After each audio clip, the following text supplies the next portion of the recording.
Hey there, welcome back. I'm Alex with more relay tips and tricks. Today I want to talk to you about power stations specifically.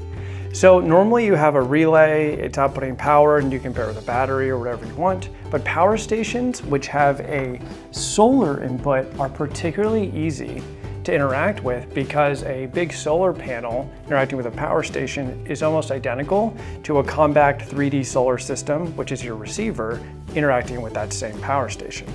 So I can turn it on, plug it in, and then turn on the relay. And as you can see, it starts to charge pretty easily, pretty seamlessly. You can just trickle charge this battery, and then its output can be varied in real time to match any load at higher powers, different voltages, DC, AC output for some of those other applications that require a wall plug. And as usual, if the light gets interrupted, the power station can provide continuous power to whatever the load is on its stored energy.